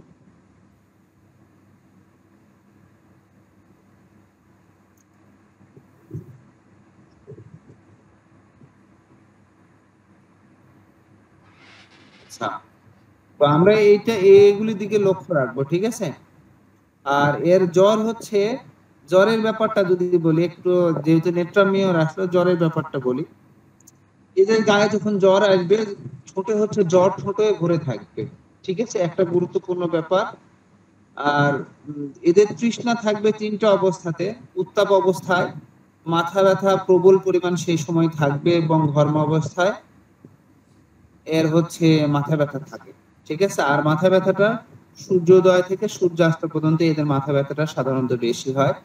আর জ্বর হচ্ছে সকাল 10টা থেকে 11টায় জ্বর আসে, কিন্তু জ্বর আসে খুব কেঁপে, কাঁপুনি দিয়ে জ্বর আসে, ঠিক আছে, এটা আমরা মাথায় রাখবো। আর এর বাম পাশে শুলে হচ্ছে এবং উত্তাপে অতিরিক্ত দেখা যাচ্ছে কুইনাইন খেলে দেখা যাচ্ছে যে এরা হচ্ছে বৃদ্ধি পায় এদের রোগগুলো, ঠিক আছে। আর উপশম যখন ঘাম যখন হয়, সেই ক্ষেত্রে সে কিছুটা উপশম পায়। এটা নেট্রামিওরের ব্যাপারগুলোতে আমি এসে এটা বললাম। তার পরবর্তীতে আর কোনো মেডিসিন স্যার এখানে? আহ, আর নিচে স্যার এগারিকাসের সাথে স্যার আচ্ছা, যে এগারিকাসটা আমরা কয়েকদিন আগে পড়েছি, যদিও পড়েছি, তথাপি দেখুন এগারিকাসের ব্যাপারটা হচ্ছে রোগ আক্রমণের ব্যাপার। আমরা যদি বলি তাহলে রোগ আক্রমণটা আড়াআড়ি ভাবে হয়। এখানে বলা হচ্ছে অধবায়ু প্রচুর পরিমাণে ভীষণ দুর্গন্ধযুক্ত, মলদ্বার জ্বালা করে, সেই সাথে সামান্য মলত্যাগ ও থাকতে পারে। এখানে এগারিকাসের কথা বলা হয়েছে। এগারিকাসের ব্যাপারটাতে যদি আমরা যদি যাই তাহলে দেখুন এগারিকাসের ব্যাপারটা হলো এরও হচ্ছে মাথা ব্যথা থাকে, সামান্য স্পর্শ তার অসহ্য হয়। আমরা গতদিনে যেটা পড়েছিলাম, এদের চোখের পাতা হচ্ছে না নাচতে থাকে, এটা মানে যখন আবার ঘুমায় তখন হচ্ছে এটা বৃদ্ধি পায়, ঠিক আছে না, এরকম ব্যাপার। তবে এগারিকাসের সাথে সামান্য মল, এখানে বলছিল কি, এখানে এর সাথে সামান্য মল ত্যাগও থাকতে পারে। তার সাথে আপনার হচ্ছে ভীষণ দুর্গন্ধযুক্ত এবং মলদ্বার জ্বালা করে, এরকম লক্ষণগুলো আমরা এগারিকাসে পাবো না এমনটি বলছি না। তবে একটা ব্যাপার হচ্ছে এরা আড়াআড়ি ভাবে রোগ লক্ষণগুলো প্রকাশ পায়, যেমন হচ্ছে ডান হাত বাম পায়ে একসাথে দেখা যাচ্ছে রোগগুলো প্রকাশ পেতে পারে। এই ব্যাপারগুলো দিকে আমরা লক্ষ্য করব। অনেক সময় দেখা যাচ্ছে যে এদের হচ্ছে নিষ্ফল মলত্যাগও এদের পাওয়া যায়। নিষ্ফল মলত্যাগ পাই, মলগুলো হচ্ছে দুর্গন্ধযুক্ত হয়। আমরা আগের ব্যাপারগুলোর দিকে বেশি লক্ষ্য করব। তাদের চোখের পাতাগুলো নাচতে থাকে, ঘুমালে বন্ধ হয়, মাথা ব্যথা থাকতে পারে এবং সেটা স্পর্শ অসহ্য, এই ব্যাপারগুলোর দিকে বেশি লক্ষ্য করব। এবং সেই সাথে যদি অধবায়ু যদি প্রচুর পরিমাণে হয়, সেটা দুর্গন্ধ যদি হয়, মলদার জ্বালা যদি করে, সেই সাথে সামান্য মলত্যাগ যদি থাকে, সেই ক্ষেত্রে আমরা এগারিক অ্যাসিড কথা ভাবতে পারি। হ্যাঁ, এইটা হলো গুরুত্বপূর্ণ ব্যাপার। আর কোথাও কিছু ছিল স্যার? এখানে স্যার হেমোরয়েডসে মিউরিক অ্যাসিডের কথা বলা হয়েছে স্যার। যে আমরা আচ্ছা, হেমোরয়েড মিউরিক অ্যাসিডের কথা আমি মনে হয় বলে এসেছি একবারে। জি স্যার বলে এসেছেন স্যার। এখানে আচ্ছা ইন্ডিগোর সাথে স্যার করতে বলা হয়েছে। ইন্ডিগোর আচ্ছা, সাথে যে দেখুন, মলদ্বারে চুলকানি এবং চুলকানির জন্য ঘুমাতে পারে না, এটা ইন্ডিগোর সাথে তুলনা করতে বলা হয়েছে স্যার। যে ইন্ডিগো হচ্ছে বেশি হচ্ছে ছোট বাচ্চাদের ক্ষেত্রে বেশি ব্যবহার করা হয়। তো ইন্ডিগোর হচ্ছে ব্যাপারটা আমি একটু যদি বলি, শিশুদের ক্ষেত্রে এদের মলদ্বারে প্রচন্ড পরিমাণ তীব্র চুলকানি থাকে। ঠিক আছে, ছোট ছোট মানে কৃমির কারণে এই কষ্টটা হয়। ঠিক আছে, কিসের কারণে? ছোট ছোট যেটা আমরা গুঁড়া কৃমি বলি। হ্যাঁ, এই ঘুমের মধ্যে তাকে অস্থির করে তোলে। এরকম ব্যাপারটা হচ্ছে গুরুত্বপূর্ণ ভাবে আমরা দেখব। তাহলে আমরা দেখব কি, কৃমি জনিত চুলকানি শিশুদের রাত্রিকালে মলদার চুলকানি হবে, বাচ্চা অস্থির হয়ে পড়বে। এরকম ব্যাপারগুলো আমরা বিশেষ করে বেশি লক্ষ্য রাখবো। এরকম ক্ষেত্রে দেখা যাচ্ছে যে আমরা এটা দিতে পারি। তবে আর একটা গুরুত্বপূর্ণ ব্যাপার আমি যদি একটু শেয়ার করি, এটার একটু বিশেষ একটা ব্যবহার আছে। এই আপনার হলো ইন্ডিগো মেডিসিনটার একটু বিশিষ্ট ব্যবহার আছে, এটা একটু লক্ষ্য স্যার করুন। আমি এখানে স্যার এলুসোকোট্রিনাতে যে চুলকানিটা থাকবে, এটা কি স্যার হেমোরয়েডস এর জন্য, হর্ষের জন্য, আর ইন্ডিগোটা কৃমির জন্য? জি, এইটা হলো ব্যাপার থাকবে, কারণ এগুলো অর্শের কারণে তার চুলকানি থাকবে। এখানে কৃমির ব্যাপারটা কিন্তু এলোতে বলা হয় না, একটা ব্যাপার গুরুত্বপূর্ণ ব্যাপার। কিন্তু দেখা যাচ্ছে যে ইন্ডিগোর ব্যাপারটা থাকবে আমাদের ইয়ের জন্য, আপনার হচ্ছে কৃমিজনিত কারণ। এবং সেই কৃমিজনিত কারণটা আপনার হচ্ছে ছোট ছোট কৃমি, কেঁচো কৃমি কিন্তু না। ঠিক আছে, এই কৃমিজনিত কারণে বাচ্চার হচ্ছে কাশি থাকতে পারে। কি থাকতে পারে? কাশি থাকতে পারে, এবং কাশির সাথে নাক দিয়ে রক্ত পড়াও থাকে। এটা হচ্ছে কিনোট সিমটম। কেমন থাকবে? কৃমিজনিত কারণে মলদার চুলকানি, সেই সাথে কাশি, এবং সেই সময় বাচ্চার বা যে কারণ নাক দিয়ে হচ্ছে রক্ত পড়াও থাকতে পারে। এই কয়েকটা গুরুত্বপূর্ণ লক্ষণ দেখে আমরা হচ্ছে দিতে পারি, ইন্ডিগো ব্যবহার করতে পারি। হ্যাঁ, তাহলে ছোট ছোট কৃমির কারণে মলদ্বারের চুলকানি, রাত্রিতে সেটা বৃদ্ধি পায়, এমন চুলকানি বাচ্চা অস্থির হয়ে পড়ে। ঠিক আছে, সেই সাথে বাচ্চা যদি কাশি থাকে, নাক দিয়ে রক্ত পড়ার প্রবণতা থাকে, তাহলে আমরা ইন্ডিগোর কথা এখানে ভাববো। ঠিক আছে সালাউদ্দিন স্যার? জি স্যার। স্যার তাহলে অনেক ধন্যবাদ স্যার আপনাকে। আমরা তাহলে স্যার পরবর্তী চ্যাপ্টারে চলে যাচ্ছি। আর পরবর্তী চ্যাপ্টারটি আমরা দেখতে পাচ্ছি স্কিন। তো স্কিনের ব্যাপারে এখানে বলা হচ্ছে ইচ অ্যাপিয়ার্স, ইচ মানে চুলকানি, ইচ অ্যাপিয়ার্স ইচ ইয়ার। এক ইচ হলো চুলকানো, আর ইচ হলো এভরি, প্রত্যেক বছর। Each year, itch appears each year as winter approaches. তো ইচ অ্যাপিয়ার্স ইচ ইয়ার, প্রত্যেক বছর চুলকানি দেখা দেয় অ্যাজ উইন্টার অ্যাপ্রোচেস, যেমন শীতের শুরুতে। তো এটা এখানে যেমন শীতের শুরুতে, তো এটা যে কোনো ইচ ইয়ার, প্রত্যেক বছরই তার একটা চুলকানি দেখা দেয়, যেমন শীতের শুরুতে। তো অন্য ঋতুর শুরুতে হতে পারে, কিন্তু স্যার এটা যেভাবে অনুবাদ করেছেন আমার কাছে অনুবাদটা সঠিক মনে হচ্ছে না। ইচ অ্যাপিয়ার্স ইচ ইয়ার, প্রত্যেক বছরই তার চুলকানি দেখা দেয়, যেমন উইন্টার অ্যাপ্রোচেস, মানে শীতের শুরুতে, যেমন শীতের শুরুতে দেখা দেয়, বা অন্য সময়ও দেখা দিতে পারে, কিন্তু প্রত্যেক বছর তার একটা চুলকানি দেখা দেয়। তো শীতের শুরুতে দেখা দেয় কারো, এরকম উদাহরণ দিলেন স্যার, যেটা সুরিনামের সাথে পার্থক্য করতে বলা হয়েছে। তো স্যার এখানে সুরিনামের ব্যাপারে স্যার অনেকবারই বলেছেন যে সুরিনাম দেখতে কেমন হবে, গন্ধ থাকবে এবং সে খুব শীতকাতুরে থাকবে, প্রচণ্ড গরমেও সে ভারী জামা কাপড় পরে থাকবে, গোসল করলে গন্ধ যাবে না, গোসলে অনীহা থাকবে। তো সুরিনামের সাথে আমরা এটা সহজেই পার্থক্য করতে পারবো। তো আমরা রিলেশনশিপে চলে যাচ্ছি।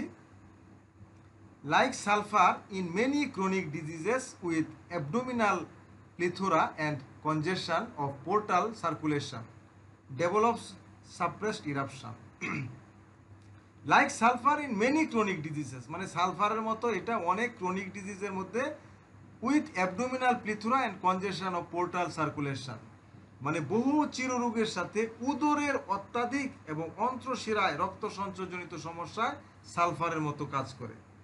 অনেক চিররোগের ক্ষেত্রে এটা সালফারের মতোই, like sulphur in many chronic disease, সালফারের মতো এটা অনেক ক্রনিক ডিজিজে কাজ করে। যেমন অ্যাবডোমিনাল প্লিথুরা, উদরের অত্যাধিক এবং কনজেশন অফ পোর্টাল সার্কুলেশন, অন্ত্রশিরায় রক্ত সঞ্চয়জনিত সমস্যায়, অন্ত্রশিরার মধ্যে, পেটের মধ্যে যে শিরাগুলো রয়েছে সেগুলোর মধ্যে রক্ত সঞ্চয়জনিত সমস্যা, এবং যে অ্যাবডোমিনাল প্লিথুরা সেই সাথে উদরের অত্যাধিক এবং অন্ত্রশিরা রক্তজনিত সমস্যা সালফারের মতো কাজ করে।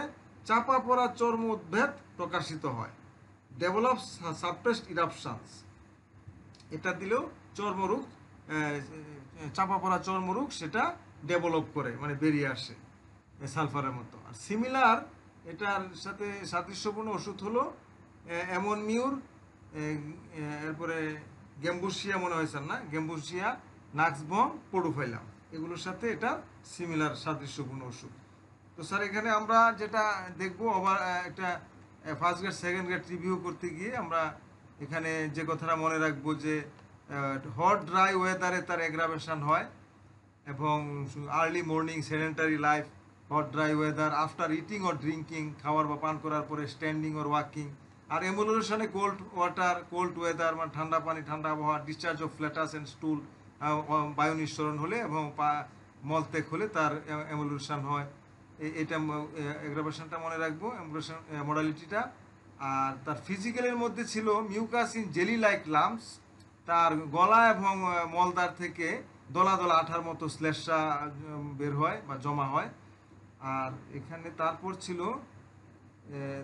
ছিল ডায়রিয়ার ক্ষেত্রে বলা হয়েছে, সে যখন তার ডায়রিয়া হয় সে খাবার বা পান করার পরই তার তার পায়খানায় দৌড়ে ছুটতে হয়, এবং সে তার যে মলদারের যে পেশি রয়েছে সেটার মধ্যে তার কোনো নিয়ন্ত্রণ থাকে না, মলদারের সংকোচক পেশি নিয়ন্ত্রণ থাকে না, এবং খুব ভোরেই তার মলত্যাগের জন্য দৌড়াতে হয়, বিছনা থেকে উঠতে হয়, এটা ডায়রিয়ার ক্ষেত্রে বলা হয়েছে।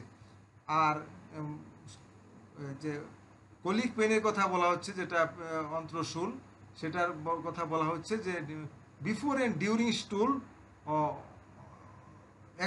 এক্সকোরিয়েটিং, মানে তার একটা মুচড়ানোর একটা ব্যথা, মুচড়ানো ব্যথাটা থাকে মলত্যাগের পূর্বে এবং মলত্যাগের সময় মুচড়ানো ব্যথা থাকে, কিন্তু all pain cease after stool, কিন্তু পায়খানার পরে তার সমস্ত ব্যথা চলে যায়।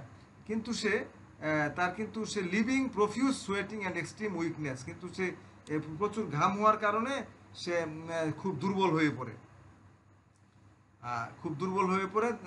সে অত্যন্ত ঘামতে থাকে এবং দুর্বল হয়ে পড়ে। আর attacks preceded by obstinate constipation, দুর্দম্য কুষ্ঠবদ্ধতার পরে শুলবেদনা শুরু হয়। তার যদি অত্যাধিক কুষ্ঠবদ্ধতা থাকে তার পেটের ভিতরে ব্যথা শুরু হয়, শুলবেদনা, এটা ছিল। আর হেভিনেস ইন রেকটামে ভারভূত হয়, এবং মাছ ফ্ল্যাটাস, অত্যাধিক বায়ু নির্গত হয় তার, এটা আমরা আগেও দেখেছি, এবং তার বায়ুটা জ্বালা করে এবং চুলকায়, তার যে বায়ু নিঃসরণের তুলনায় তার পায়খানা কম থাকে, এগুলো আমরা দেখেছি, প্রচুর বায়ু নিঃসরণ হয়, এটা মনে রাখবো, মাছ ফ্ল্যাটাস। তো এ পর্যন্তই ছিল। তাহলে স্যার আমরা এখন এটার উপরে একটা স্যার রিভিউ আলোচনা করতে পারেন, আমাদের এখানে অনেকেই রয়েছেন।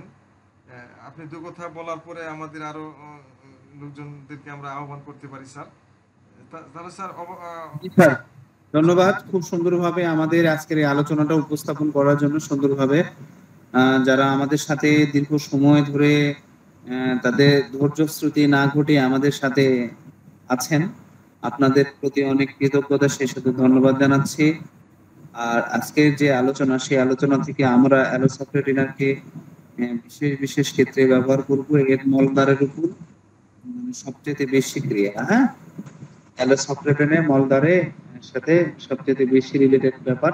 মলদ্বারটা সেই ক্ষেত্রে আমরা দেখব কি লুজ থাকবে, ঠিক আছে, লুজ থাকবে। তাদের যে অ্যানাল পোষণ, এটার ইনঅ্যাক্টিভিটি থাকে।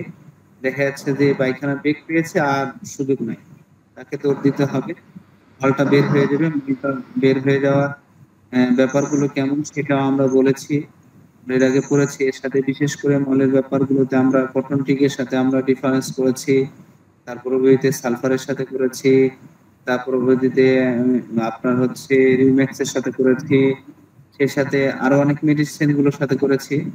তো আমরা সেই ব্যাপারগুলোর দিকে আমরা লক্ষ্য রাখবো, এবং সেই সাথে আমরা এটা আবার পড়বো। হ্যাঁ, আমরা বারবার পড়বো, তাহলে দেখা যাচ্ছে এগুলি আমাদের হৃদয়ঙ্গম হবে, মনের মধ্যে গেঁথে থাকবে। যখন আমাদের রুগী এসে আমাদের সামনে এসে এই বর্ণনাগুলো যখন দেবেন, তখন আমরা অ্যালোকে ভুল করব না।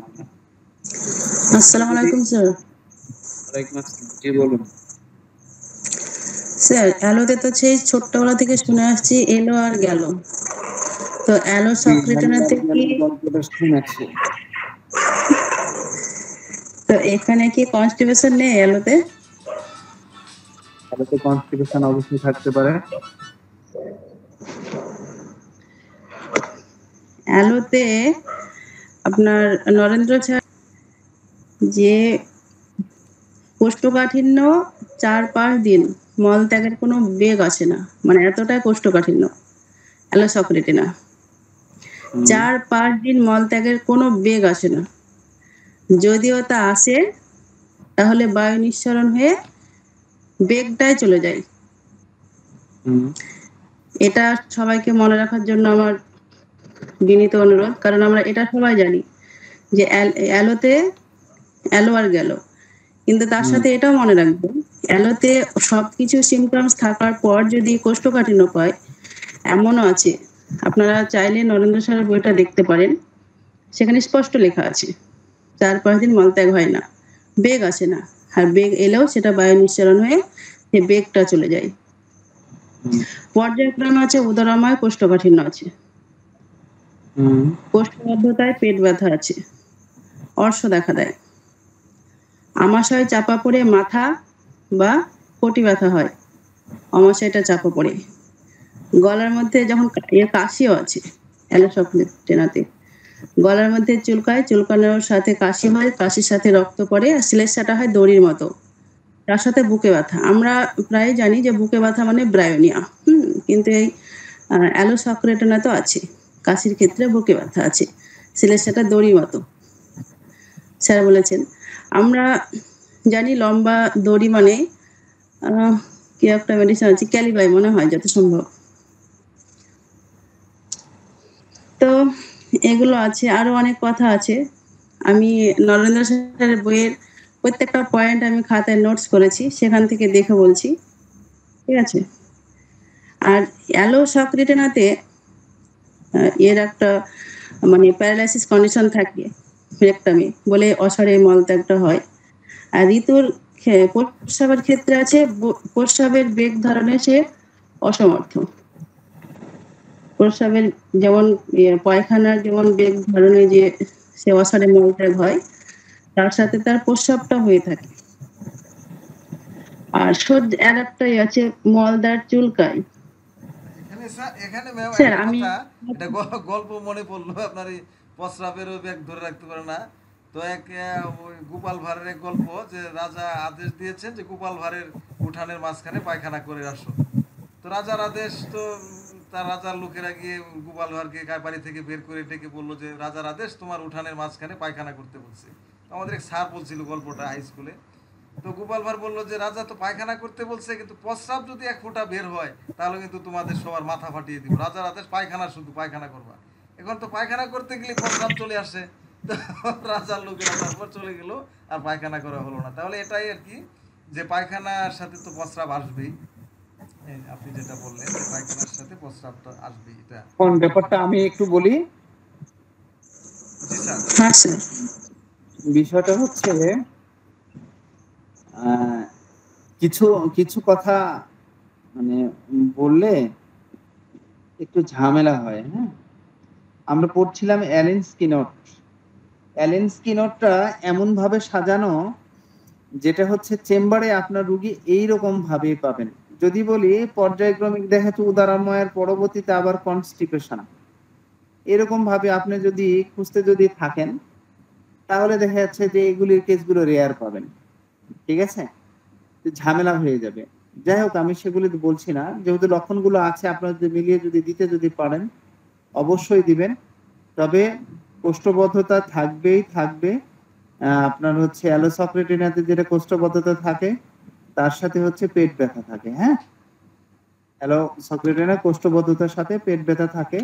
আর কোষ্ঠবদ্ধতার যে কথাটা যেটা বলা হয়েছে যে 4-5 দিন পায়খানার বেগ থাকে না, দেখা যাচ্ছে হালকা যে বায়ু নিঃসরণে সেটা হচ্ছে ইয়ে হয়ে যায়, যে ইচ্ছে শক্তি যেটা থাকে সেটা হলো চলে যায়। ঠিক আছে, তবে এই যে বায়ু যেটা নিঃসরণ হয় এই বায়ুটা আবার উত্তপ্ত মনে হয়। ঠিক আছে, জি স্যার। এবং যে দিক দিয়ে বাইর হয় সেই স্থানটা আবার হচ্ছে জ্বালাও করে। এগুলি ব্যাপারগুলো থাকে, এগুলি আমরা মাথায় রাখবো। আর যে প্রস্রাবের বেগ ধরে রাখতে পারে না, এটা সেকেন্ড গ্রেড সিমটম বা থার্ড গ্রেড সেকেন্ড গ্রেড, হয়তো এটা খুব বেশি গুরুত্বপূর্ণ এই সিমটমটা নয়। ঠিক আছে, প্রস্রাবের বেগ ধরে রাখতে পারে না এরকম আমাদের অনেক রেমেডি গুলো আছে, সেদিকের দিকেও আমরা লক্ষ্য করব। ঠিক আছে, আচ্ছা স্যার, যাই হোক, ওই যে প্রথমে যে ছিল যে হেডেকের ক্ষেত্রে ব্রায়োর সাথে আর বেলাডোনার সাথে অ্যালোসক্রেটনের সাথে আপনি যদিও বলেছেন, যদি কষ্ট করে আর একবার যদি বলতেন, একটু ক্লিয়ার করে দিতেন তাহলে ভালো হতো স্যার। আপনার আচ্ছা, কাছে এটা রিকোয়েস্ট আমার। আমি বেলের মাথা ব্যথার কথা যেটা বলেছিলাম সেটা হচ্ছে 2 চিপ থেকে শুরু হবে। হ্যাঁ, কানের পাশে যে চিপ আছে এই 2 পাশ থেকে মাথা ব্যথা শুরু হয়ে সমস্ত ওই ব্যথায় ক্যারোটিড ছড়িয়ে পড়তে বনিটা। পারে।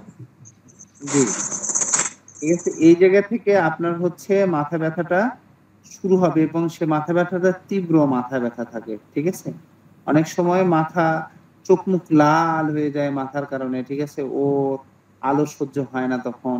ঠিক আছে, ফটোফোবিয়া আমরা যেটা বলি, এরকম কারণগুলো থাকে। বেলোডোনা শুধুমাত্র যদি আপনি এই এতটুকু লক্ষণ দেখে শুধু বেলোডোনা দিয়ে দেন তাহলে খুব ভালো ফলাফল পাবেন, আমি সংক্ষিপ্তভাবে বলেছিলাম। আর ব্রায়োনিয়ার মাথা ব্যথাটা হবে আপনার হচ্ছে ঠিক ভ্রু থেকে শুরু হয়ে মানে সামনের ফ্রন্টাল যেটা আমাদের যে বন যেটা আছে এখান থেকে শুরু হয়ে সমস্ত মাথা পর্যন্ত ছড়িয়ে পড়তে পারে। তবে সেই মাথা ব্যথার সাথে তার হচ্ছে লিপ ড্রাই থাকবে এবং শুষ্ক কাশি থাকতে পারে। শুষ্ক কাশি থাকে আর কি। হ্যাঁ, এই একটা ব্যাপার থাকে এবং সেই সাথে তার মলটা ড্রাইয়ের ব্যাপার গুলো থাকে। এগুলোর দিকে আমরা লক্ষ্য রেখে এবং তার সামান্য নড়াচড়াতে তার মাথা ব্যথা বৃদ্ধি পাবে। দেখা যাচ্ছে যে এমনটি যদি হয় মাথা এই দিক থেকে ওদিকে হালকা একটু নড়াচড়া করছে, তার মাথা ব্যথাটা বৃদ্ধি পাবে। যখন সে একদম চুপ,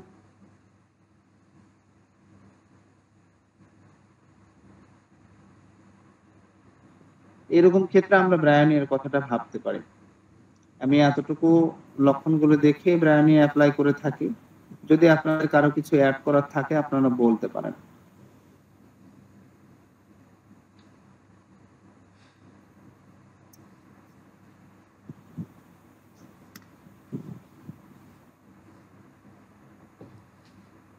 আলাউদ্দিন স্যার, জি স্যার। ক্লাসে আরো অনেকেই আছে, আরো কেউ কিছু যদি বলতে যদি চান তাহলে আপনারা বলতে পারেন।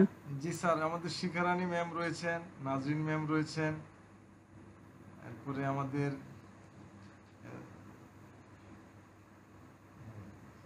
সাবিরুল ভাই রয়েছেন। আপনারা দু চার কথা বলতে পারেন। আমাদের স্বপন দাও রয়েছেন, অনেকেই রয়েছেন। আপনারা আপনাদেরকে আহ্বান করছি 2-1 মিনিট বলার জন্য।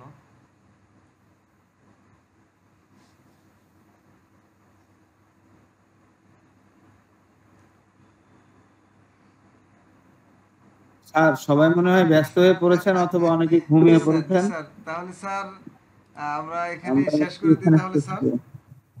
আচ্ছা, আমাদের মিন শাহরুর ইসলাম উনি কিছু বলতে চাচ্ছিলেন, হাত তোলন করেছেন, জি স্যার। বলুন। জি শাহরুখ স্যার।